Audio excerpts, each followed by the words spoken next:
Hello and welcome to the MotorCult Podcast, episode 70. I'm Eric Berger, joined as always by my co-host Ryan Snitsky. Hello, sir. Hello there. How are you doing this fine Saturday? I have a tiny beer. You do. That is actually really adorable.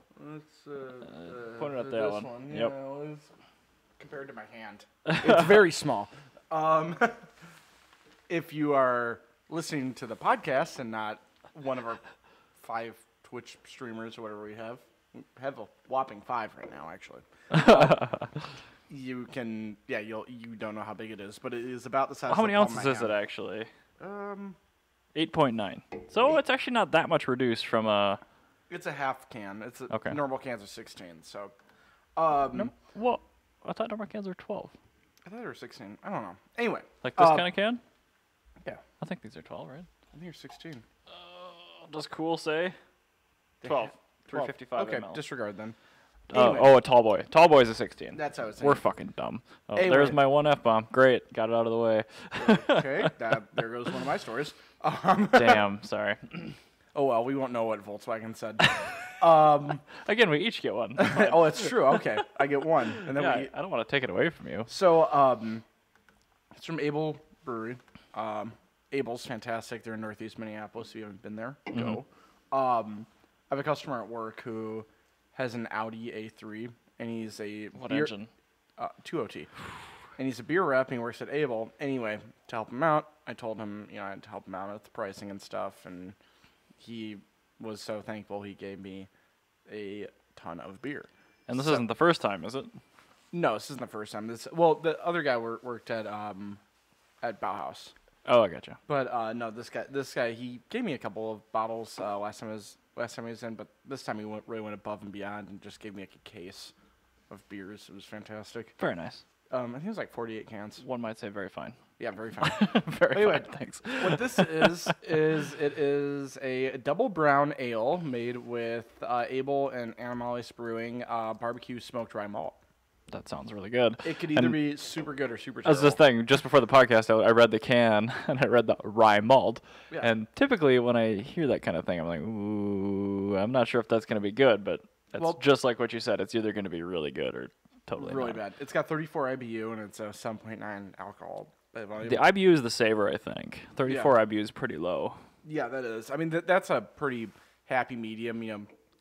It's low, but you can still get some of the hoppiness. I wonder what this can looks like naked. It's just wrapped in a label instead of screen printed. I'm gonna go ahead and say probably like bare aluminum. Cool. I want to see that. Well, while you're doing that, I'm gonna crack mine open. Sounds and good. Try it. A tiny can Excellent. sounds the same as a big can. TIL. Oh, we should get a tall boy Northeast out of the fridge and make sure that sounds the same too. That'll be your next beer. All right, That'd so be let's hilarious. try this. Its head smells like. Does beer? Actually- Oh, yeah, okay. It does kind of smell a little bit more like a stout almost than a brown ale. I could see that. I mean, yeah, the rye and the CO2 or whatever coming up through your nostrils stings your nose hairs.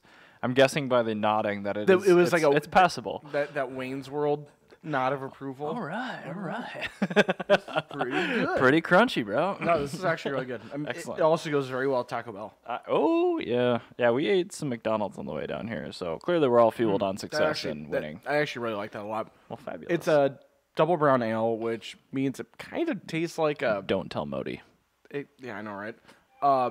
I'm sorry, I should turn off my phone. That's all right. It happened to me already, too. It almost kind of tastes like a porter a little bit. This hasn't gone well. I'm looking forward to cracking this open and trying it. Once you It's stop, also adorable. once you stop mucking about with the label. No, well, yes. Yes, just that. Alrighty. I guess we'll hop right into topics. I've got just a quick one I want to touch on before you get the first one here. Sure. The new Supra, we've actually heard a sound clip of it Yes, now. I did too. So what are your thoughts? I mean, we won't bore people actually going into. Well, I think it kind of sounds like M3. Well, that's kind of weird you should mention that because the engine is very close to the M2 engine. Yeah, it So- sounds like an M2, M3, BMW straight Right. 6. But I mean, the article I saw kind of follow up this news was why does the JZ Series 6-cylinder sound so much like a BMW? And they went through it. I'm like, it's a straight 6. It's got the same other- firing order. It's Yeah. the other way around. Why does the BMW sound so much like a to J-Series. Well, the BMW engines were around a lot longer than the J Series engines. The 2-liter or the dual overhead cam turbo. BMW didn't make a dual overhead cam turbo until 2007. That's what I mean. But they're saying it sounds like the old. Anyway, it doesn't matter. But No, the JZ sounds like the BMW sounds like the JZ, not the right. Turbo. But all the BMW engines have pretty much sounded the same since 1981. So anyway, I won't play the video for Also, you. the But if you want to hear it, just the Google it. JZ, it was technically a little bit older than that. Yeah, I suppose the 1J started in '89 or something. I think something like that. Yeah. Okay. Either way, Sometimes I wish I'd been from Japanese nostalgia car in a Pokeball. in your pocket. Oh, Like in or a that. Pokeball, so you just like throw it and have him answer whatever God. weird question I have. I don't know if I'd want to summon him like that. That seems kind of scary. But anyway, yeah, I'm excited to see that car. I mean, the fact that It sounds really good. it's an auto only, but again, we've been over this. We can totally fix that with BMW parts bin parts. Not only that, I feel like they'll make a manual as well. I'm sure they will. It's just like the F-Type and what are the other ones? That's the big one. Yeah, but, I mean the GTR they never made a manual, but Right. the GTR is also automatic and it's trying to like that car is very clinical. That thing was trying to be a supercar, though. It's a sports car being a supercar, yeah. Right, which is why it's auto only. Like, oh, we don't want you to mess up its dynamics. Yeah, whereas this one, we also had the French Frog of Frugality that was leading the company. At Say the that time. one fast 3 times. know, right? French frog of frugality. French frog of frugality. French frog of frugality. Okay, fine. I guess you can do it. There was a reader on Japanese nostalgia car called Carl Scone, the French Frog of Frugality, and I'm like, this is perfect. It was Chet Manley that said that. Which That sounds like one of your many aliases. maybe Allegedly. allegedly, I've heard that some automotive journalist will sometimes make an alter ego so they can comment on things. I mean, and I not get in certainly trouble with OEMs. I absolutely would not do that, but some do that. Oh, man. yeah. Oh, also, it's hard to tell. I've turned all the lights on very festive red and green in here, but you can't even tell in the video stream, mainly because we still have the one white one. Yeah, get rid of that. All right, I'm working on it. I'm on it. You get your story. I'll fix the lights. Okay, on that bombshell. You can't bombshell in an intro. Just On do your... now, it's time for my story, which I previously alluded to, where Volkswagen dropped the F-bomb. There's apparently a Volkswagen, or some, that we don't know at this point in time, because this might have happened more than once, was reprogrammed to say, welcome fuck of USA. Now, it was obviously a typo. I'm not sure if it's supposed to say F off USA or call the person a F of the USA. I'm now out of F-bombs because Burger took mine. No, again, we each get one, but you can't use mine regularly. So, But anyway, so, well, this is the thing. Obviously, Volkswagen did not do this, but they ship Right. these on container ships. uh-oh. So, is probably somebody that's on the container ship with this car for like a month with nothing to do. And so he went in and like knew how to like program it, because you can do that through the menus. It's not like Richard's car where he had to actually like make a separate like circuit board to say insert coin. Oh, okay. I've seen like the VIP taillights that do insert coin. That's pretty cool. Yeah, you know the little LED like display they have in the center of all roads. Yeah, Yeah. on Richard's. Oh, Richard yeah, you were Hockyard's, telling me yeah, about it says that. insert Yeah. coin. But anyway, so no, now Volkswagen just lets you do that. Like you can go through like 1,800 pages of menus and eventually get to it. Oh, I mean, that's cool that they let you do it, but that seems like kind of a... I don't think it's actually Is that just to many. stop people from doing it accidentally? No, it's just like such a tertiary little thing they don't really care about. It's just buried in some menus. I like tertiary as a word. It's a It great makes me word. think of Star Trek, though. That is true. 7 of 9, tertiary adjunct of Unimatrix 01. But yeah, so this is the thing, is Volkswagen doesn't know who did it. They don't know where in the production process this was done, and they don't know how many other cars this was done to. Excellent. They caught this one beforehand. But Well, hopefully a bunch of them got out. all it takes is one technician doing a half-ass PDI to get that car in the sales floor to say, welcome fuck of USA. I'm very excited. And I know a lot of technicians that are PDI techs, and Oh, they are yeah. extremely lazy people. Of course they are. They do Because- the bare minimum. Yeah, well, Why PDI, wouldn't you? the PDI pays like I think like 0.3 or something. And you can Does that include like taking out those rubber puck spacers on the springs and all that kind of junk no, too? no. Oh, okay. but you can get it done about like 0.1, maybe 0.15. And so like you can get it done at like, so they'll give like technicians like 15 PDIs, and they'll pull all the plastic off before they pull it in the shop. Yep. Then they'll put the fuse in for the interior dome lights. Oh, weird. I didn't even know that. Yeah, they pull that fuse on it. Why? At least on Subarus they do, because otherwise, yeah, if the door's stuck open for months on end. Right. I guess I see Yeah. that, but So, I'm surprised that they can't just do that in coding. well, yeah, you would think, but Sorry, do Volkswagens have the mode like BMWs do, where it's a transit mode for the odometer? I don't know. Because BMWs, they don't accrue mileage until it gets to the dealer. That's kind of cool. No, I don't know if Volkswagen does. I know Subaru doesn't. I remember a story on Reddit. Somebody had an F10 5 Series, the like 2011 to 2015 or whatever, and the trip showed 9,000 miles on it, and the odometer read 4 miles. Because somebody hadn't turned off the transit mode. That's pretty funny, Yeah, actually. so, whoops. Yeah. It's a great way to preserve your warranty. Exactly. Like, I can actually re-enable that with my software, but I'm not going to because that seems really dirty. That's super dirty. Yeah, don't do that. I'm not gonna. Yeah, so it just takes one technician not doing their job to have some old lady have a heart attack when she turns on her car. Yeah, that's a bit worrying. It's pretty funny. Oh, sorry. Did I say worrying? I meant funny. Because Volkswagen is nothing but bad PR, and all they need is more bad PR. So they try to pollute our world, and then they try to kill us, and they try to rob us, and now they're literally saying "F you" to us. Like, what more do you need to not like Volkswagen? Anyway, Could happen. that's all I need to talk about. Fair enough. That one was pretty short and simple. I thought it was hilarious. There's nothing wrong with short topics. It's I all should good. also mention that I got that story from Jalopnik, Jason Torshinsky. You're always welcome on our show. I think you are hilarious, and you make my poops entertaining. I probably agree. I don't know if I don't actually read many stories, but I think most of the Jalopnik stuff I read is pretty good. Usually when I read stuff on Jalopnik, it's when I'm pooing.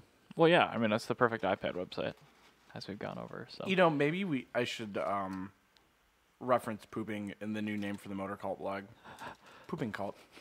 or just like find a bunch of like really fancy synonyms for like excretion. The pooping driver. That's actually a really What about good... the dumping driver? the dumping driver. That's actually not Perfect. bad. I like that. I haven't looked at the list of names for a while. We should probably actually get around to finishing that at some point. But Yeah, let's do it, I don't know, sometime. maybe before next New week. Year. Yeah. Oh shoot! What day is New Year's Eve? I was gonna say, am I even gonna be around next Saturday? I hope so. Oh, shoot. We haven't done the... we Oh, haven't done MotorCult the... awards. We haven't done the Modi Award, yeah. I also won't be around until Monday of this coming week. Okay. So we either have to drop 71 on that Saturday and not do a Wednesday episode this week. We can talk about it after. Yeah, the we'll figure podcast, that I out guess. later. Either way, if you're listening, we will probably only have 2 episodes over the course of the next 2 weeks. Yes. Oops. Sorry. It's the holidays. You probably didn't expect us to go that whole Yeah, it's not like honcho you're anyway, working so. or anything. Or if you do, get a new job. Seriously, heard us find some other good podcasts. They do exist. We are not the only good one. Yeah, I heard Adam Carolla Carcast is pretty good. Yeah, I haven't subscribed to that one. He but really I needs to listened trademark that name, by the way. Yeah, I was surprised when I looked into the trademark registry and it wasn't trademarked. Yeah, what the heck, Adam Carolla? But it doesn't necessarily matter if it's trademarked if you use it for a while first. Because if you start using it and you brand yourself as such, then it's almost as good as having it trademarked. So Yeah, he's had that for like 10 years, but I mean, still, he should do that. on that note, I suppose I'll get to the next one here. Remember when we talked about those 3D printed HRE wheels a few weeks ago? Yeah. Yeah, now Bugatti is testing a 3D printed brake caliper, which is pretty cool because this allows you to do a lot of stuff that you can't normally do with a one-piece caliper. Because normally these things are either made in 2 pieces and bolted together with seals to create, the various really shallow pistons and all that kind of stuff, or you could have a monoblock, but then your tooling has to actually come up inside the gap in the void where your pads normally are, and that kind of limits you on what you can do for the bores and then cutting all the pathways and the capillaries for the brake fluid. So this is really, really interesting to me. We have a photo and video of it being stress tested. We probably won't show the video. This is a Motor Authority story here, but I am really looking forward to metal 3D printed parts coming. Like, in a ubiquitous way, just to kind of I'm curious what that's going to do for the cost aftermarket. effective. I mean, it's going to be incredible. I mean, you could theoretically be at home, get a $5 digital caliper, and some basic modeling software, and you could send out enough measurements where a company could just make you a set of big brakes for your car and mail them to you. I was thinking more like in the term of like the aftermarket. That's what I mean. Like it's going to cut shipping costs immensely. Well, you're not going to 3D print at home, though. That's the thing. I mean, not for a long time.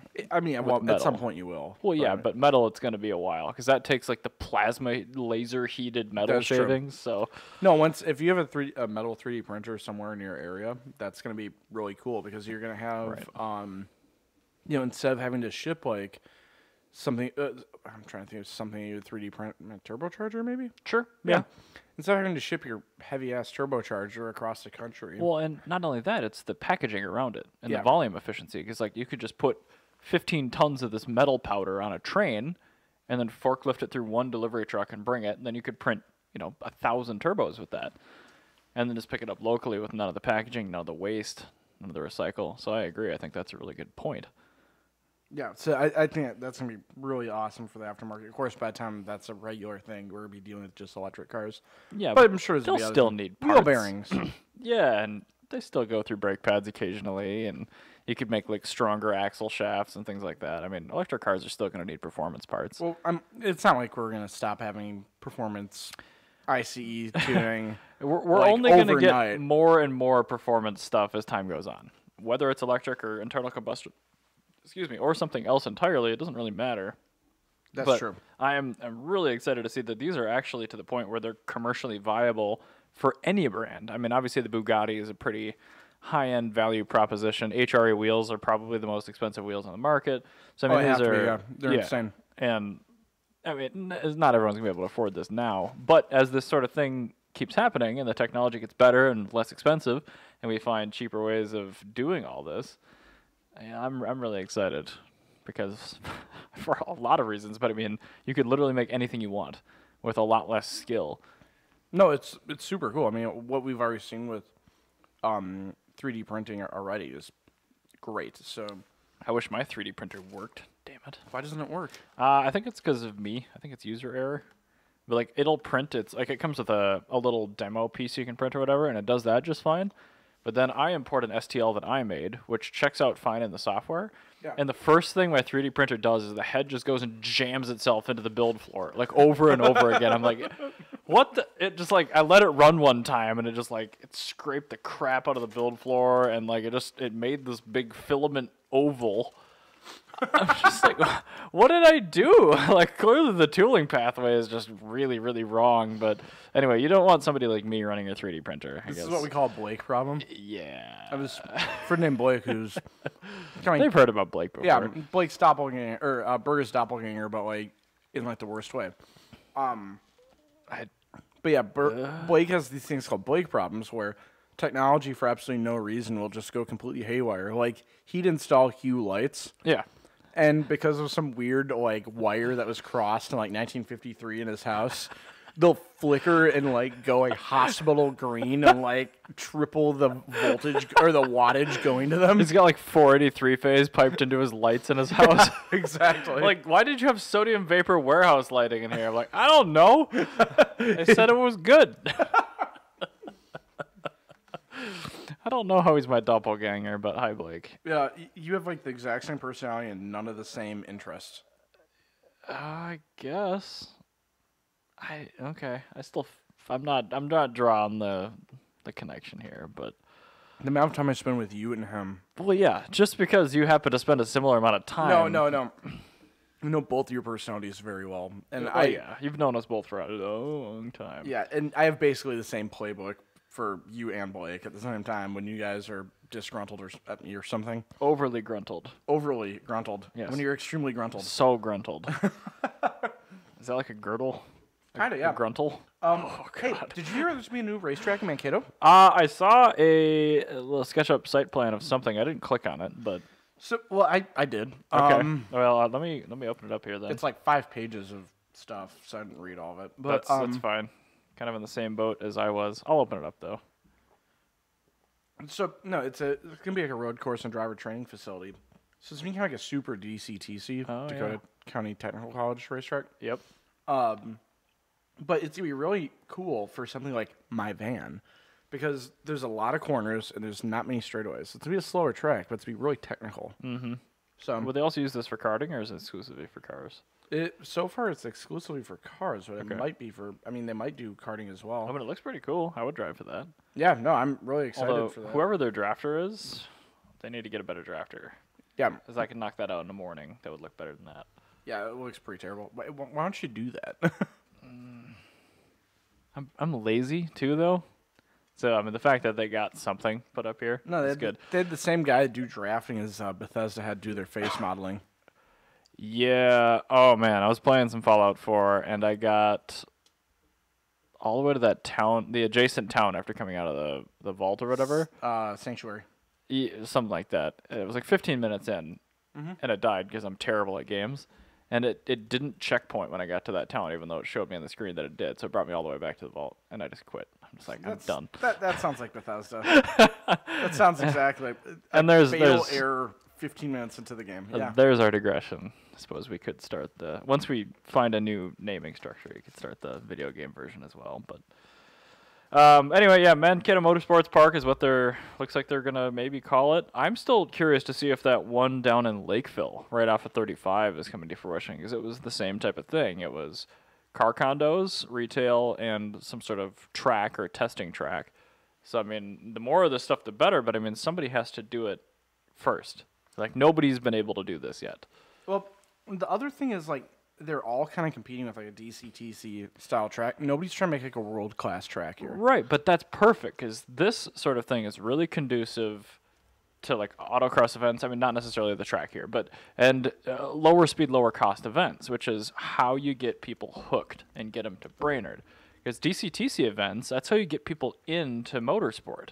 That is true. You can go just hoon the piss out of your car, and it costs you like $30. And you never go over the speed limit. Yeah. Yeah, of course not. Well, never, I mean, I would never go over the 55 mile per hour speed limit they have at DCTC. No, you know what I mean though. It's like all these race events. It's hard to like get up there because you're gonna go like maybe 60 and then have to slow down. I don't know.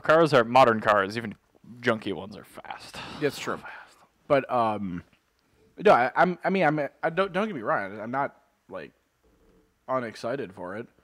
I'm very excited for this. I mean, it's still. I wish I liked reading enough to read all the way through this, but I just didn't have time. I sure it's in, totally like, intended to. I'm very sorry. the proposal phase. It is still within the proposal phase. Oh, they've got a lot of stuff though. Site location, environmental considerations. They've done some things. Yeah, no, they've done all of that. I think it'd be a great idea. I think So financing's the big one then. yeah. But I think, well, the other thing is tight technical tracks like this are really good for people with electric cars as well. Hey, I have one of those. Yeah, you do. I could trailer it down to Mankato with the generator.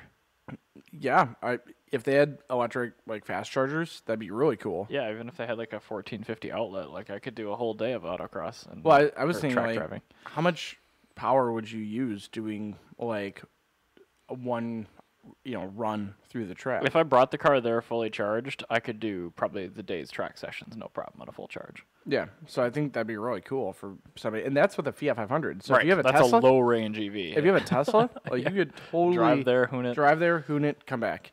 I think that doing stuff like that, Yeah. and having fast chargers, that'll be a really good way for a lot of these proposals to move forward. I So think a so, lot, too. a lot of these kind of get hung up by non-car enthusiasts being in city councils, and I'm like, what do we gain from this? We don't get Right, it. and especially if those are like in their parking lot or something, so they're accessible after hours too. Exactly. Well, I was saying more. It'd be you could market it as, well, this is a way to get people more interested in electric cars. Electric cars of the future. It is what it is. If you want to keep people That- hooked, That's well, no, not only that. That'd be a really easy way to get it through like a city council I agree. because they would be, oh yeah, it's a good idea, and then who cares if anybody actually takes an electric car there? Right. Like you have the provisions there. I think something like that will really help these get through. well, the main issues with like tracks like this in city limits is noise. Yeah. And electric cars don't make noise. Exactly. They make some tires squeal, And like if you hit a tree, it's gonna make some noise. But Well, just don't crash this that. is in Mankato. If you look at the area around it, you have It's just lots of farm fields. yep. Well, it's Mankato, as you just said. So Yeah. there's nothing to look at here. To be honest, Mankato is probably the most aesthetically pleasing agricultural area in Minnesota outside of the Mississippi River Valley. They have the fewest straight roads, which is nice. That's what I mean.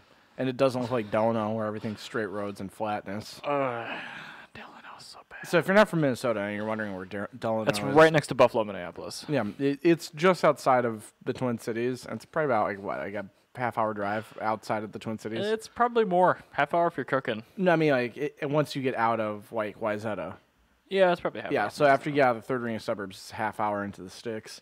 And there's one road to get there, and it's like a no passing zone half the time. Yep. It's so terrible. Not only that, when you get there, there's nothing to look at because it is dead flat. Like there's literally a river that goes through Buffalo, and it's probably about 25. They have an Applebee's yeah, and a like, giant chicken statue. there's one river that goes through like Delano and like Buffalo, and it's like probably about 20 feet below what like the normal ground level is, And like, it's tiny. It's really tiny. It's like a glorified stream, but other than that, you have dead flatness. Like you can't buy a hill. Can't So- buy a hill. You really can't. Could you download a hill? No, maybe if you pile up all the methamphetamines, you can make one. But yeah, What about these used needles? yeah. How else are you gonna hold the methamphetamines together? I'm out of ideas You personally. have Mount so- Buffalo made of Buffalo, just made out of used needles. used needles and methamphetamines. Yay! Speaking of the demographic that uses needles and methamphetamine, I want to talk about aftermarket lighting solutions in factory housings. Yeah. Yeah. So, you know what I'm talking about when I say this, right? Yeah. Okay. People put like 15K HIDs into like a 92 Honda Accord. Yeah, with reflector housings. Yeah. So, That's stupid. I do want to talk about those people because they're doing it wrong. But I also want to talk about the people that do it right. Yes. Because there are a lot of cars that ship with halogen headlights and projector housings. My van.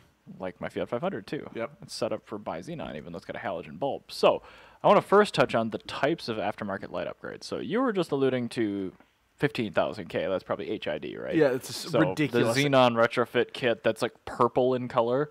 That's like indigo blue. Oh. You cannot see anything.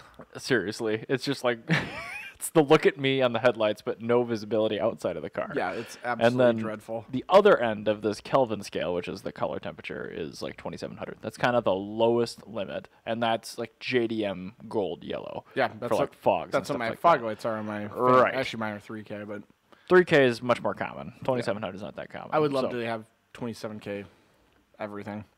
That'd be 27. Yeah. Perfect. 2700 is very piss yellow.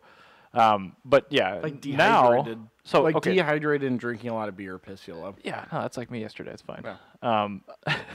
And now, I mean, HIDs, so the Xenon retrofit kits have been kind of the big mod thing for the last decade. Yeah. Now we're starting to see commercially viable LED retrofits, Yes.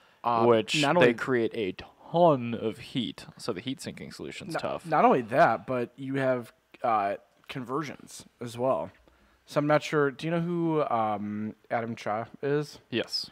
So have you seen what he did with his headlights on his S2000? Mm-mm. You know those really obnoxious Acura, I think it's the MDX, Oh, yeah, where yep. you have the 5 For sure. projectors? Yep. Yeah, he put that in his S2000. See, that's a much better idea than trying to fit this thermal solution. I mean, the spread pattern is pretty good out of these LED retrofits, Yes. but it has been with HID kits for a while too. Yeah. As far as projector housings, never ever. We should first and foremost never put a retrofit bulb in a reflector housing. Just don't do it. Yeah, no, it looks awful. It It's looks just- awful. You're blinding everyone. Like, bro, those aren't my high beams. LOM. Like, yeah, well, they're brighter. Yeah. And they're angled higher. So They're really yes, annoying. they are your high beams. Go kill yourself. But anyway, if you don't have a vehicle with There- projector housings I and you should want say, LED, There is a, with my CRX, I did put HIDs into a reflector housing. I did it too in high school. No, but the way I did it though, is I took the headlights and angled them down super far. And the reason I wanted them is because not going down the road, but off to the sides. 'Cause Interesting. Going to Jana's house, you have to drive through a completely unlighted street on Normandale, when it goes past Normandale Pond or River Lake, whatever the hell it is. Bigger than Bog. the Buffalo Minneapolis Bog River Yeah. stream. But no, there were like there's 5 instances where I almost hit a deer in as many months. It's like once a month. So the stock headlights in that car sucked. No And way. it wasn't I did not care about going forward, but yeah, no, what I did is I took the adjustment screw, I adjusted it down so most of the light actually hit the bumper. Okay. So the amount of light going out towards the street was about as much as my standard headlights. However, I can now see into the woods because it was so awfully angled, and I actually used that to my advantage. So Well, yeah, I mean that sounds more like a fog light and how it light output. So I get that. no, and that's the thing. Is like that's basically what it turns your HIDs into is a really annoying fog Well, I light. mean, that's essentially what a reflector housing with an HA retrofit is, because fog lights are designed to diffuse light. Yeah, go out And sideways. low and high beams are designed to focus it. So that does make some sense. So yeah, we typically don't condone that, but if you know what you're doing and you can get your headlights down enough, okay, fine. As long as you're not blinding other motorists, have at it. But like you were talking about the MDX retrofit, there are vehicles like the new Toyota Corolla. Not even the new one, actually. The one previous that came out in 2012. Every one of those has factory 2-stage LED headlights. Yeah. So you can buy used headlights for those for not much. And they are very, very good headlight units. They have heat sinking built in, drivers built in, everything's ready. And they're small, so you can put those into anything. So if you do want an LED headlight retrofit at this point, I think you're way better off putting a factory housing into your existing headlights. Yeah, and I mean, people have been modifying headlight housings forever. Oh, yeah. I mean, did it on my old motorcycle back in high school. It was great. To go to the pre-war, people were putting halogen bulbs into acetylene torches, and you mean like the old gas lamps that they used to? Yeah, they used to use like, an acetylene-powered gas lamp for headlights. But when like a halogen headlight bulb came out, or sorry, not a halogen, incandescent headlight bulb, like probably a tungsten. Your standard like house bulb. Yeah. They received smaller ones and they put them into cars. And is it just me that I'm thinking of like the really tacky Chinese boxes we buy all these retrofit kits in now, but like I'm picturing like a really old timey one with like letter print and it's just got a pair of Edison light bulbs and some adapters. It looks like Song Dynasty Chinese like aesthetic or Qin Dynasty or aesthetic. Even, I hate to bring up this game because I hate it, but like Red Dead Redemption 2, like all the typeface in that exactly. game. That's what I'm picturing. It would look like that. High light output retrofit kit, you see? The very first racer. Putting his incandescent light bulb into his 1903 Oldsmobile round front. Curved front. Oh, for goodness sake. I'm sure there were people modding. I mean, you just said there were people modding their cars back in the day. So. No, it's been with cars. It's predated cars because people modified wagons, and now they're going to modify cars. And anyway. First car was a modified wagon. That's true. Yeah. With a steam engine. So there you go. Yeah, that would be my recommendation. If you've got a car with projector housings, just buy the HID kit still. Mm-hmm. They work so well. They're cheap now. The ballasts are tiny and electronic. They're pretty reliable. And they're cheaper than a pair of name brand headlight bulbs. Yeah. So. It's really a good way to do it. I put LED fog light bulbs into my van. Oh, did you know? Yes, I did, and that's how they're yellow. Are those the JDM ones? Yes, the JDM ones. I see like so many random people that just like have that because it works a lot better. Like it's better. Well, I mean, in fogs, it's not like a crucial like safety item either. So like if something happens and you burn out one of the diodes. Well, what happens with mine is they flicker if it's too cold outside, which is usually when it's foggy here, which is annoying. Fun. However, yeah, they make anti-flicker kits that just probably just a capacitor. It's just they put a capacitor in line and it supplies a constant voltage.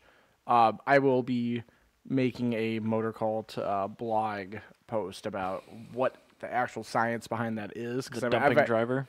I've actually been looking into like why is this actually happening. So I will be putting that together at some point. Fair enough. We are gonna rename the MotorCult blog beforehand. I hope it's the dumping driver. I really like. The dumping driver might be it. the dumping driver is a very good name. I mean, I really like that a lot. I feel like I need to really. I'm gonna have to find another adjective for dumping. Or for Well, pooping? just go to a thesaurus and type in. Defecating driver? No, it's too vivid. That's too poopy. All right, I've put the small can in my koozie now. This has not gone well. Burr's now lost his beer that I gave to him in his koozie, and he cannot. This isn't gonna work. You're gonna be covered in beer. Well, that has quite an odor to it. Aroma. Yeah, it's called a head. Isn't that the foam? Oh, that is the foam. Shit, what is it? The nose. That's what it is. It's got quite the nose to it. Woo! Oh my. Okay, jury's out still. Why don't you go on to your next topic here while I figure out this beer? It takes a few flavors. Or a few sips, rather. Ooh, I don't know if I like that. But no, actually, I wanted. There was one more thing I wanted to talk about with headlights. Ignore the screen grab just now. Yes. Don't worry, that's actually partially pertaining to it. I turned it off, don't worry. Good. So not only do you have your normal, putting in LED headlights and stuff. Yeah. Even with older cars, you can do the halogen conversions from the sealed beams. Yes. And with those, Yep. there's actually a lot of really cool stuff people have been doing with it. With Shakatan style cars in Japan, the super low ones, the ridiculous arrow. On Scout, I thought that was like Bosozoku. Bosozoku, but Shakatan's like a less extreme version Oh, okay. of Bosozoku. Okay. For layman terms. I am a layperson. Exactly. But what a lot of people do with Skylines, like R31s, R30s, not really R31s, so R30s, and then with C110s and 210s and stuff like that, Toyota Tacoma headlight housings. Interesting. And they angle them over like 20 degrees downwards, so they like slant in. Oh. It actually looks pretty cool. But not only that, it's Surprised also it fits. shockingly, it barely fits. Like that's why everybody does it, is because like 3 of the 4 screws work perfectly. So are we talking like kooky 240 type of slant? Like where they go like like more extreme, More extreme than that. like literally like probably about 20-30 degrees. So it's very angry. Yeah, it's so it's like a bro not FJ, JK. With yeah, kind of like that. Kind of like that. Yeah, exactly. This Jeep is angry. But no, they work so much better. And see that. the headlight housing being made for a big truck actually diffuses light way better than a car one does, because it's made I would to be never like have envisioned taco parts being like the parts bin improvement thing. weird things, right? Now you know. Anyway, yeah, so I'll move on to my thing. Okay. What the hell is going on with 3000 GT SL automatics going for as much as a VR4 goes for? I was gonna say, I don't know why the lettering's cut off here. But all right, so on Bring a Trailer, I've noticed this. I've been really outraged. There we go. There are prices. Yeah. So yeah, here's an SL for 15.5. Here's a VR4 5-speed for 12. So be it the SL super low mile, but still, it's Oh. that doesn't make sense though. But okay, here's a very low. Yeah, and then 31,000. right below it. But look at that, for 33,000 miles for a VR4 SL, that green one went for more money than the VR4 went for less money than the SL. See that green SL right below it? Where? Second row, right below the. That's a VR4. Oh, is it? All right. Well, anyway, right next to it. That's an SL. Yeah, that's an SL. But no, they go for about the same price actually. Like I actually really like the VR4 Spider. It's a super rare car. Yes, particularly the 95, because then you also have 4-wheel steering still. The 95 was the last year of 4-wheel steering and was also the first year of the Spider. And then 96, you didn't have 4-wheel steering. But like that car was so ahead of its time. Retractable hardtop. I know, it's a really cool car. I'm gonna click on that. But so I've been like looking into it and like actually looking at who's been purchasing these, and what it looks like it's a lot of people that are speculating on Japanese cars, and they don't really know much about the car. I think that's probably right, because that's like somebody buying a 2+2 NA Z32 5-speed and be like, "Oh, it's gonna be worth so much." I'm like, "No, it won't be." Yeah, It's just you bought the wrong one. Like a 2-seater, really clean NA 5-speed, maybe, because then you can't have a turbo, and then whatever. But I grant I'm pulling up a VR4 manual You're Spider showing here. the best I'm showing one in the the best world. one. Yeah. Except it's not a 95, so But still, it's the second best one you could get. that car has always intrigued me. I will say though, I mean, if you are looking for a car to make a massive killing on, Yeah. a 3000 GT or AR4 with low miles, Yeah. that's got to be the number one for me right now. That's one of the JDM pinnacles of the 90s. Like people, I've been saying it for years. Like nobody understands how cool that car is, because all those stupid little vents like on the hood and everything, Everything's functional all of it is functional. Yeah, like and necessary. yeah, like that car is very cool. It had active arrow and it had like the headlights were projectors. Yep. They had flip up headlights if you like that, which I do. But this is way better. Yeah, that honestly looks better. They had I think probably the best one you could get would be that, but with the third facelift front end on it, where they have the larger air dam. No, the car is just an amazing automobile. I mean, dual overcam, all-wheel drive, twin turbo. Yep. Yeah, it's really cool. But the thing is, all of that stuff goes by the wayside when you get an SL, because the automatic SL is basically a two-door Caravan. Front-wheel drive, terrible engine. It's a two-door Caravan. Yeah. It literally is. Because the Dodge Stealth base model used a single cam 3-liter, Yep. which was also used in the Caravan, which means you now have a dual overhead cam Caravan if you have an SL. I'm going to see if this SL has a picture of the engine. Just that car does nothing for me. It's got the flip-up headlights. I don't care. I have many cars with flip-up headlights. But yeah, it's... Oh, this one has the twin cam still. Yeah. Well, all the 3000 GTs had the twin cam. The SL, or the Stealth is the one with the Caravan engine. Oh, right. I forgot they were different that way. Okay. It was a cylinder head difference. That was it. Right. But I know you can put one of these in a Caravan with bolts. actually, they also made an all-wheel drive Caravan. Yeah, actually, you're right. So they did. You could theoretically do a dual over. Guessing the system's got to be different though. I think it's the same. Oh man. I can't hear. They these wouldn't put things. any effort into it. So I'd be shocked if it was different. Because I mean, they put as minimal effort into the Caravan as they did when they were developing it. Look at how much room there is for a drive shaft on this SL. I know, right? So stupid. But no, it's like people get the SL, and yeah, now you have the aesthetic of the 3000 GT. You have the terrible intake manifold design of the 3000 GT, and you have no power to show for it. Can I say I've always loved when this actually loads the climate control display on that. You know, I also so ahead we of its talked about time. how that just loaded up like a 56K modem. We were talking about like, the most 90s car. Yeah, no, that climate control display is really cool. Like straightfire.net. You could always tell when you were looking at the interior of a 3000 GT VR4, which is good because you were looking at 240p video back in the day because it had that display in the exactly, it's true. Yes. I do like the factory head unit. That's pretty cool. Yeah, no, that like I think that the 3000 GT is going to end up being We should have talked to Brian about these. Yeah, we really should have. But I feel like it's going to end up being like the Starion of the 80s, where it is like the most quintessentially of the era sports car that's like affordable. I think that one's got to be it. I'm just trying to find an automatic SL here. Oh, there is one. Go back. That 8,000 mile one, second row to your right. I just clicked on that one. It's a Oh, you just did? Okay. I'm going to check this SL. But yeah, no, they've got just an abundance of SLs. 4-speed auto. There you go. Perfect. Sold for $11,500. I don't get that. Like, that's literally just speculators. You could buy a good car for that. If you actually go through like the people that are buying these, and like you click on their profiles and stuff, like it's a lot of people that. It's a one-owner car. Yeah, it's totally. It has everything that could be a collectible car, but on the worst trim level. Seriously. Like it's a 3000 GT is not like.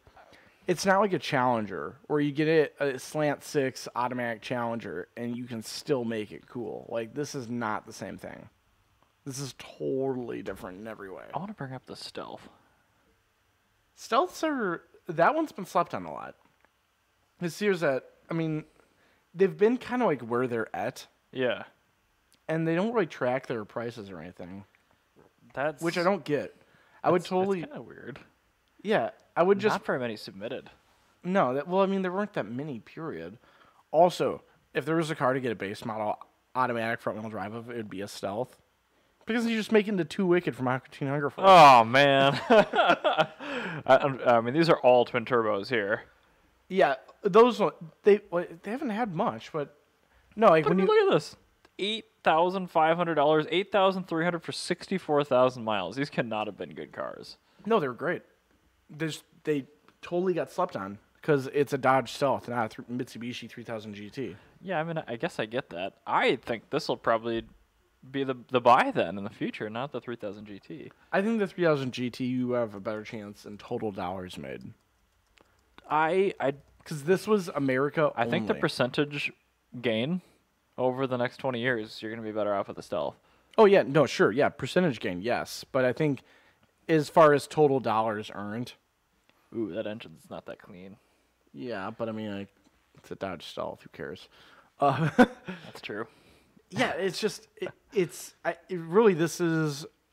I think what I'm looking at here with these automatic 3000 GT SLs going for ridiculous amounts of money, this is like the same thing of like the 1980s car speculators. Oh my god, I love that logo. that's so cool. With a B2 on it. I know. It's like a crappy one with way too many jagged edges on it, too. It's a knockoff B2. But no, I think this is the same thing that's like happened with pre-war cars. Oh, 1 second. With speculators in the 1980s, where people just started buying anything and everything that was old and assuming it's going to make you money. Yeah. I feel like a lot of these people are going to spend, $13,000 on their 8,000 mile 3000 GT SL, and they're going to try and sell it in 5 years once the VR4s go for $50,000. You know what they're going to get? Nothing. $13,500. Like, Does this thing really... Oh, okay. It has the same warranty booklet for the Dodge Colt and the Dodge Stealth. I love it. That is super cool. Also, look at those ignition keys. Yeah, those are definitely just some Ilco whatever's.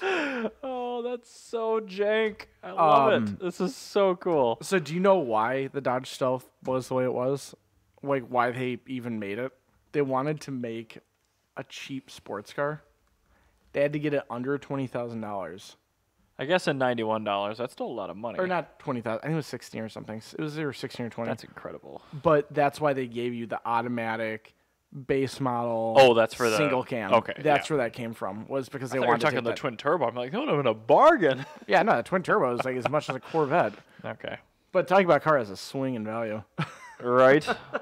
I still do really want a 3000 GT though, really badly. But at that price point, I'd rather have an imported Z32 turbo, because now that Brian has told me that you can get a nice one for 10 grand. That's true. That's true. That car, I think, is going to do better than the 3000 GT. No, it will. I mean, it's just I've always wanted it, and I feel like I'm gonna miss the boat I on agree. it. I think the car that I first saw driving on the road as a kid that like got me like, whoa, that's a cool car, was a 3000 GT, because it really had the looks, and they were actually pretty ubiquitous. I think for me it was the Z32. Is either that or I saw TR. I remember like being like 4 or years your old. first NSX. That was a cool moment in my life. I'm just like, what did I just see? I think it was like 3 or 4 when I saw a Triumph TR8 or Oh, TR7. gross. Ugh. Yeah, but to a kid, Yeah, and then it's like got the wedgie shape. 1995, that thing looked rad. Like Okay, back in the awful, day, but it looked rad. Highway 169 North, before you get to 394, there's that like giant dip in elevation. Yeah. Remember back in the day, there used to be a peel off to go into that residential still is. neighborhood. They took it out. They took it out. Oh. That used to be basically a through street, so you could pull off, go past a whole bunch of traffic, and get right back on. But you'd have to go through this 25-mile-an-hour street where there are garages, children, and sidewalks. Yeah.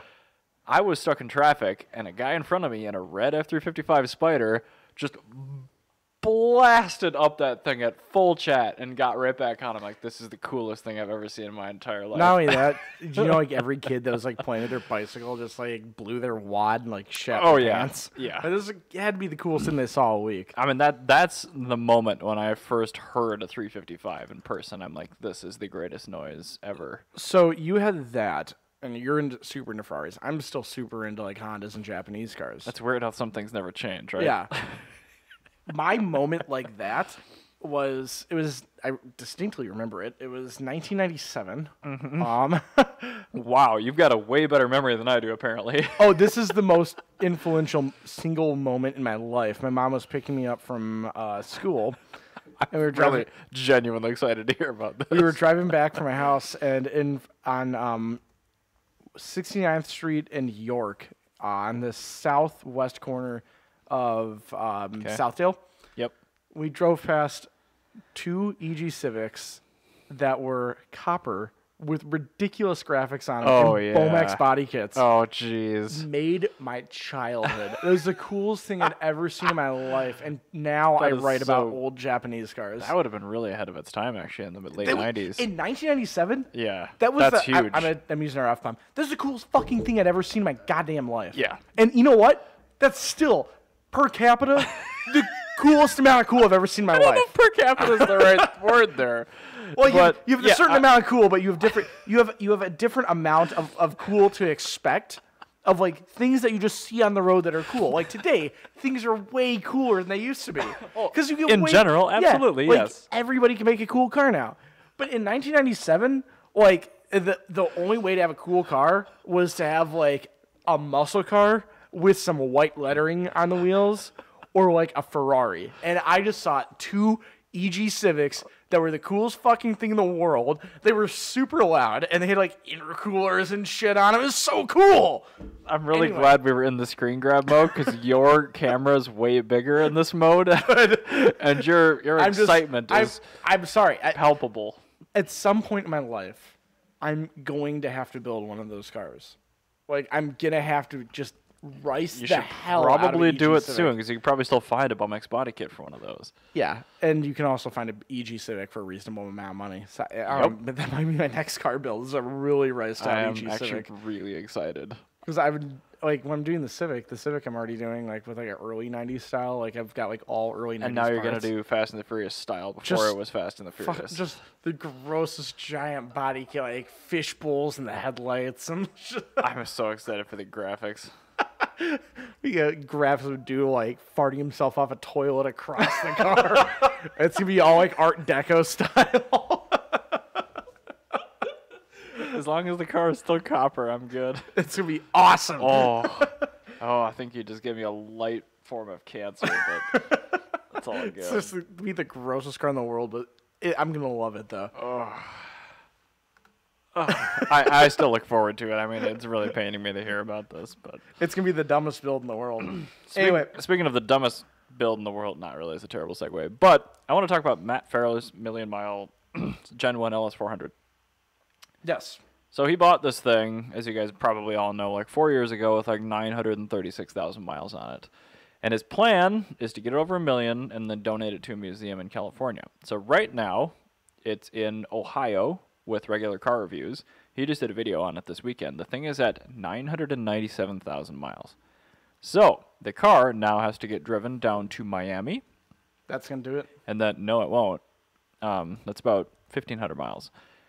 But then it has to drive back to California, which it will roll over 1 million on. So what Matt Farah now has to do is fly to Florida after the guy who currently has it drives it there, and then drive it back to California to cross the 1 million miles with him in the driver's seat.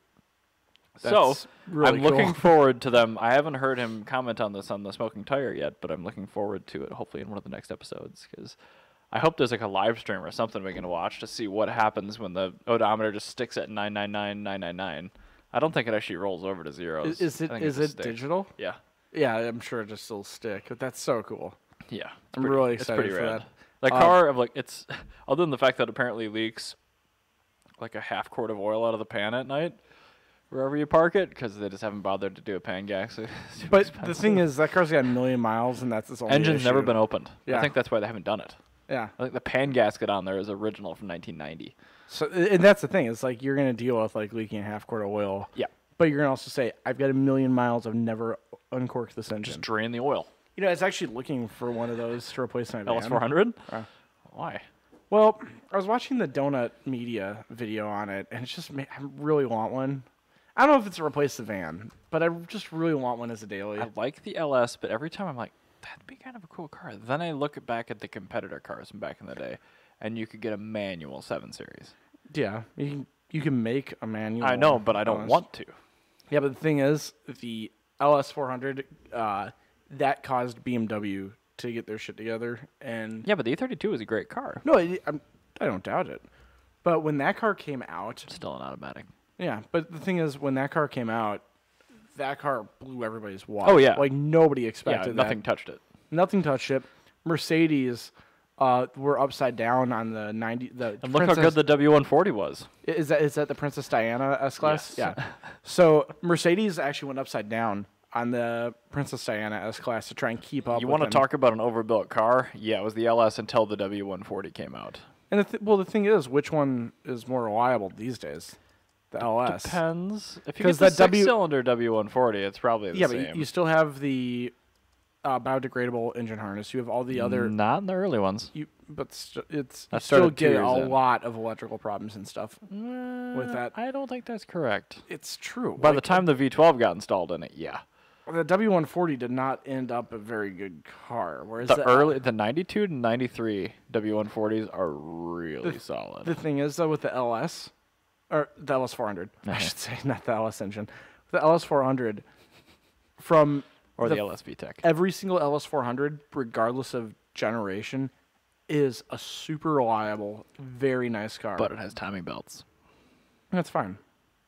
Is it? Yeah, because timing chains. Well, I guess No, that was it's of the era older- where chains lasted chains forever and actually belts lasted lasted forever. like 30 to 60K. All right, so you have one larger maintenance item. You have a timing belt, Just saying. and the only other fault I I have love for the LS400. the only other fault I have for the 1UZ engine is the starter is placed underneath the intake manifold. So when I was searching for these, my one term I was looking for is new starter. I'm like, I want to make sure somebody did the starter because I do not want to have to pull off the intake manifold. That sounds like the 355. I was surprised to find it under the throttle bodies when I did the engine out. I'm like, oh. Yeah, but I mean that's also Ferrari. Like you kind of half expect it to be something stupid. This one And you can get at it super easy. Yeah, I think the Toyota probably had a really good reason for putting in the starter where they did. I think it's more out of the elements and stuff. I think so. I think Maserati does that too. like they didn't want to corrode the terminals on it when it has 1 million miles. Right. So like it makes sense. I get it.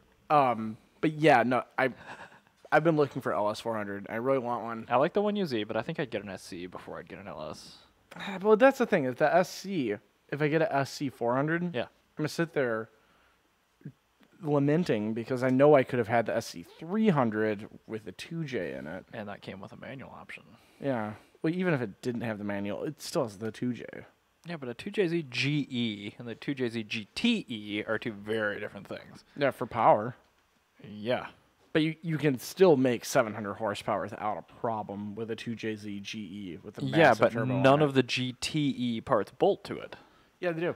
The heads are completely different. You can still run. That's true. You have to put a But- GTE head on it then. Yeah, it's fine. But Yeah, but those are really expensive. or you can run a 2JZ GE aftermarket turbo manifold. Right, which do exist, yeah. They're very abundant and they're proven to be very effective. All right, fine. It's still a bulletproof engine.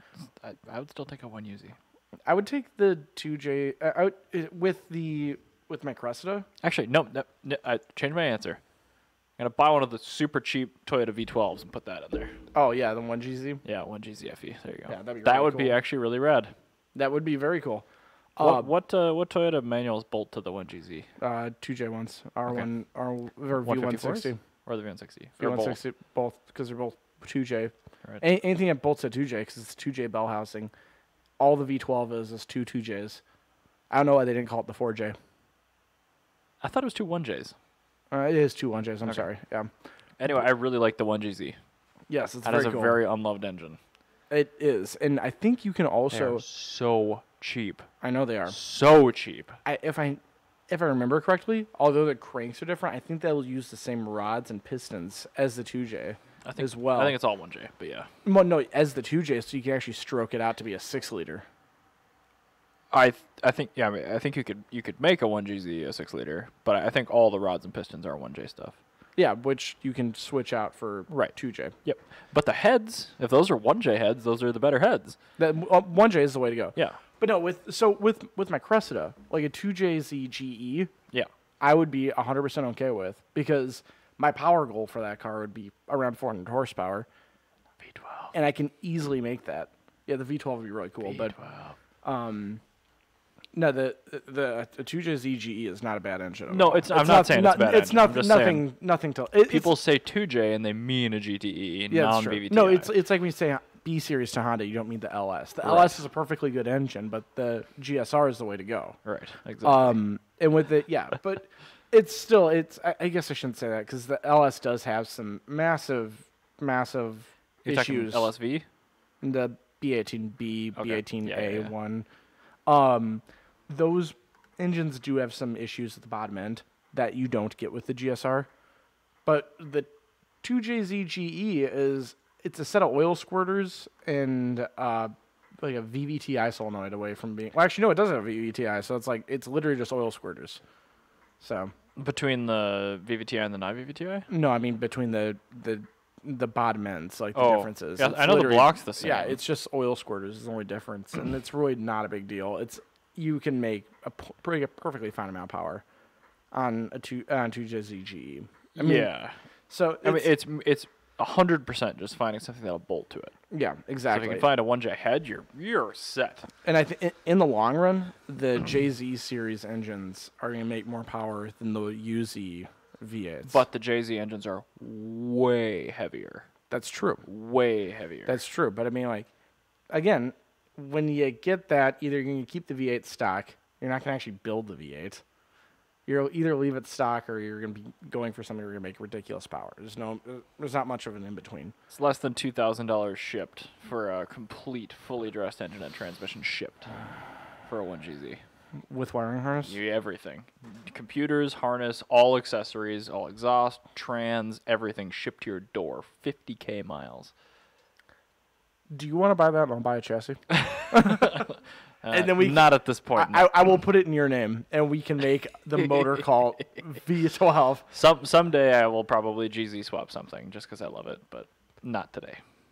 And obviously that's a 4-speed auto that comes with it, but you could put a manual on it, so that's what we do. We could buy a really, really terrible Diablo.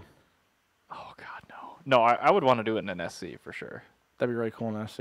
Or something older, like a Cressida. That'd be cool, too. But that would be really cool. A crown. A Kujira crown. Would be perfect. oh, there's got to be something even better. Like, do it in like a rear-wheel drive Corolla or something. Do you know what a Kujira crown I is? do not. You put it up on the screen grab. Ryan, do you think I have any idea how to spell any of these things? I can spell it for you. Okay. Kujira is Kujira. And then crown is spelled crown. Yeah, I figured the second half out. It's the large body Toyota from the 1970s. Okay, that would be... If it had something that looked like that Yeah. with a 1GZ in it. And then you can also get it in a sedan or a wagon. Oh, man. That would be super cool. And they were sold in America in very limited quantities. But there's... I bet you Brian could get us one of these GZs for even less. Oh, I'm sure. These are already in the country. Man, are you going to talk to Brian? We shouldn't actually. I would actually do that with a Cresta because that's cheaper than doing a 2J swap. These, oh my God, dude. These are, I gotta stop looking at this. Nope, no GZs. No GZs. Send me that link. Nope, never. All right, let's, I think we should end the episode on that note that we should not be putting GZs in anything. No, we got more stuff. We still have more stuff? Yeah, Oh my look God. at the next page. I forgot it goes on to the next page. Yeah. All We're right, not done yet. We got 2 more things. Right, yes, I forgot about this. Or 3 things. I didn't see this one. Yes, I just had this. I just added that one. Oh, we can add that to the next episode. Oh, actually, no, we can't. The next one is all Patreon. Yes, that next episode is on Patreon. Hey, thanks for blowing it for everyone. Now nobody's going to want to listen. Anyway. Ouch. Patreon stuff is good stuff. You know those... Well, no, they didn't know what to expect. You blew the surprise. What? You blew the surprise of the episode. On what? Now people are going to know what to expect. What ends up not being Patreon? Well, it's just us babbling back and forth looking for... Just do your story. Anyway, you know stupid 20-inch rims with spelled with a Z on the CT on the Civic Type R? Yes, I do. Did you know that they weigh more than a Honda Odyssey wheel? What size Honda Odyssey wheel? Like the 18 or whatever the hell's on the Honda Odyssey. Well, of course I think they do. it's actually a 20-inch rim. Yeah, but they made them for better performance. No, it's just like the Focus RS. If you downsize, you're gonna get way better performance. And that's actually what everybody's doing. I think that they've I forgot what it was. There was a publication from Europe that put 18s on a Civic Type R, and they actually tracked us, and they go, "Oh, this is perfect." Way better. Yeah. Yeah. And then it was Jalopnik had a article about it, and apparently Desmond, the company that makes the Regamaster, Wow, what a great name. it's a really cool wheel too. They put a set of 18-inch Regamaster Evos onto a Civic Type R. It was 2 inches smaller. Looks perfect. And now you got this fat sidewall, and you can actually drive over a pothole. Yeah, but it's probably also more comfortable, faster, probably goes around the track better. It's about 5 pounds lighter. Overall? Or No, per corner? Per corner. Holy God. Yeah. So, okay, so the moment of inertia and the unsprung Yeah. weight change. It's a massive change in That weight. And is very significant. yeah, that's huge. Oh, my Lanta. Not only that, another thing that a lot of people don't really consider when you're at a racetrack and Yeah. you go over one of the rumble strips and you The have curbs. yeah, and you have the 20s. The 20s rims. with like the 15 series sidewall or whatever they have, which is nothing for a sidewall. Rubber bands, yo. All all those bumps are gonna be Go transferred straight into direct your to wheel bearing. not only your wheel bearing, your suspension. Both. That's Yeah, they well, kill the wheel bearings the like wheel crazy. bearing sucks, but I mean, like, the suspension's actually gonna affect your handling immediately. Yeah, but the wheel bearing is also going to make you have to replace a wheel bearing. Yeah, but I mean, I'm talking about immediately at a racetrack. Why Yeah. an 18 is better. Same thing. Dude, people have to replace wheel bearings all the time when they're making love to curbs all day. That's true. But the no, with the 18, you're actually have that sidewall. It's gonna absorb those vibrations, and Yeah. that's gonna make your car handle better. Like it's just that's a fact of life. True. And Yeah, that's true. in real life, driving on an actual road, if you drive a car with 20s and you drive a car with 18s, the 18s are gonna be so much more compliant because every single time you hit like a bump in the road or a pothole or something, or not even a pothole, those little lines they have on the highway for like when the concrete expands. Yeah. Like those little things. The Fiat doesn't like those. Yeah. If you have 20s on your car, that will actually upset your handling It's going to in make a a corner. tram line, man. That's gonna upset you in a corner. Whereas, yeah, I'm very 18. upset in a corner. Yeah. Whereas an 18 will not do that. So yeah, those are stupid. You should put 18s on your car. 20s have no purpose on anything Put other the than smallest Lamborghini. wheel that will clear your brakes and put the best tire on it. There you go. Yes. Not only that, I feel like the rule of thumb here should be no sidewall smaller than a 30 series on any car. I think even 35. Yeah, I'm okay with that. Yeah, I think 35. should be What's the- on the Lamborghini Jenna Jameson's car behind me? I don't know. We'd have to go look. I think it's a 335, 30. The 345 somethings on the back. Yeah, like those are like the absolute smallest tires. I you would should I ever would put on a never car. go as small as that. Yeah, Those I would are not already either. an inch bigger. I think the proxies, the 335. I think those are That's what I was thinking of, 335 30 18 or 35 18. Yeah, those are much better tire, and it's actually got sidewall. Actually, Yeah, mainly the little bit of sidewall. sidewall. Also, story on that. Notice they're finally silver. yeah, finally. Those, That was I brought them that was there a gloss clusterfuck. black.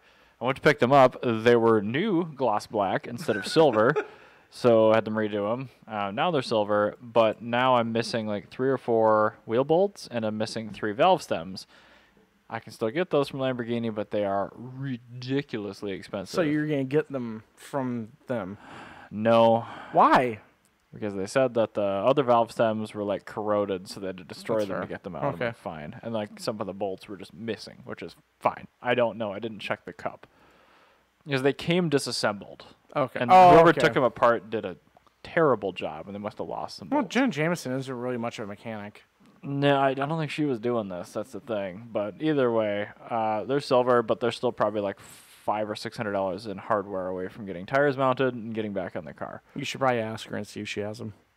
DM her on like Twitter. Yes. Hey, Like- I own your old Lamborghini. Do you still have any of the stuff off of it? That's a totally acceptable thing to DM somebody about.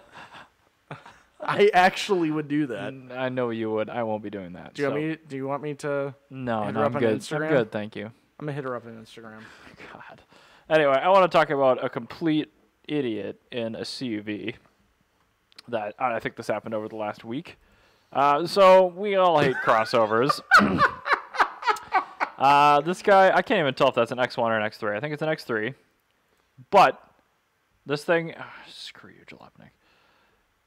This thing hit one of those, like, the metal rails that you run into to keep you from flying off the edge of something. Yeah. So they have those at the beginning of some tunnel and bridge abutments or whatever to keep you from smashing into a concrete wall. Well, this guy used it, but differently. Also, Wow. I hate you, Jalopnik. We just missed the whole thing. Thanks, Sean, Nick. I take back everything nice to say about Jordan. Boom. Jesus! He hit the top! So he launches it. Hits the Props top. to him. He hits it straight in the middle, so he flies straight. Then the right front corner of the X3 hits the top of the tunnel opening and corkscrews this thing into the left lane in the tunnel. He also turned on his hazards. The car does it automatically in Europe, which this might have been in Europe. Oh. I don't actually know where this was. But yeah, this guy is an idiot. Slovakia, by the way. This person's an idiot. Yes. Also, look how intact that thing still is. Yeah, it did really well. Also, Yeah. it's Slovakia. It says there, like, Okay. everywhere. Slav. Oh yeah, 44-year-old Slovakian man. But yeah, don't buy a CUV. And if you do exactly that. Yeah, just take it off the road by doing that. So there you go. Okay, so, all right, where are we at? We still have 10 minutes episode. This will be fine. We're not even at the. Yeah, Oh, yeah, it'll be fine. Yeah. I'm looking at the recording time right here. I don't want your. Oh my. Okay, what's? Really? I can't read this without a subscription. That's dumb. Click the button around it. Click around it. Are you fucking kidding me? Oh, screw you. Go on NPR. Ah! Wait, if I reload it, we could probably read it line by line. All right. There anyway, it is. Traffic's up. No. I'm just to tell you right now. Okay, fine. I'm not even So, going to screen grab this because I the don't want to minute give them the. in the state of Minnesota, there's now precedent to say that a small crack in your windshield is not cause to be pulled over. So it's not a primary anymore. It's no longer a primary cause for being pulled over. Good. Yeah, because I remember being pulled over for that garbage and In high school. stupid. Yeah. And it's like, Bro, your plow dumped like 15 tons of gravel on the street in front of me, and it's been cracked for 2 weeks while there's a 3-week backlog of other people in the glass shop taking care of the same thing. Well, I was saying more like, yeah, I've got a cracked windshield. Hey, what about this person speeding with their lights off at midnight? You're not going Yes. to do anything about that person. Anyway. What about the murder happening over here? Yeah, What are you exactly. going to do about that? Find a real crime. We can agree on this. But all right, so the story of how this happened though was Yes. hilarious. Okay. A man was he was arrested for drunk driving because the cop pulled him over for having a cracked windshield. And then he said, "Oh, also you weren't wearing a seatbelt as well," which is true. And then they breathalyzed him, and he blew a .175, which is over A little over the limit. That's a little bit over double the legal limit. In Minnesota, it's .08, and this guy blew a 175. Sounds like a nice round fraction. Yeah, exactly. It's so. Yeah, he obviously gets jail time. He appeals it in court, and the judge is hilarious, saying, "You know what? You're right. They should not have pulled you over for that. However, you were also way too drunk to be on the road. We're not throwing this out, but hey, now you've made a precedence for the rest of the state of Minnesota for good. So good for you." My my lawyer, who actually referred to a friend who got pulled over in a similar situation like this. Yeah. She had had 2 drinks over the course of 3 hours at Excelsior Brewing. Yeah. They left to go back to Plymouth. The cop pulled her over for not using a turn signal, which the cruiser footage later showed she did use a turn signal where necessary. And it actually got completely thrown out because of this. Oh, awesome. Because she should never have been pulled over because there was no issue. Yeah. But she's a tiny chick. So I had 2 beers at Excelsior. She got breathalyzed and blew like .085 or something like that. Oh my God. Yeah. So I had to pick these guys up at like 1 a.m. in Excelsior. It's one of the names that comes on your phone at late night. Like you answer it because Yeah. you're curious. But it was like a 2-year ordeal to get it sorted out. But like I love it when there's something that shouldn't be a primary that is a primary that turns into something else and it gets eventually thrown out because it shouldn't have been pulled over in the first place. Yep. That was I had So no incorrect driving and all that kind of stuff. So I had a street racing ticket that was like that, which I was not street racing, obviously. But of course not. That would be ridiculous. no, of course not. But no, the cop pulled me over from having an object in my mirror. I had a necklace hanging from my mirror. Allegedly. I did. but I'd forgotten to take it off, the mirror, because I took it off when I was working on my car. And so I wore it to court, and I showed the judge. I'm like, this is the actual necklace. He goes, there's no way he saw that from the road. I'm like, oncoming traffic at 1 a.m. on 494, no way did he see that stupid little necklace. And I took it off immediately. I told him, hey, I'm sorry I put it up there when I was working on my car. I forgot. And I got everything thrown out. Not only did I get it thrown out, the judge also gave like a Jewish mother nagging to the police officer for being a dick. Good. Which was Quit being a prick. that was better than actually having the case thrown out. Like I'll take the fine as long as you chew him out right in front of me here. Yeah. What I said to the judge was, hey, I'm sorry. I am a 22-year-old kid with a clean driving record that happens to own a 1991 Honda Civic, and I was driving it on a Saturday night in St. Paul. So obviously I must be a street racer. Yep.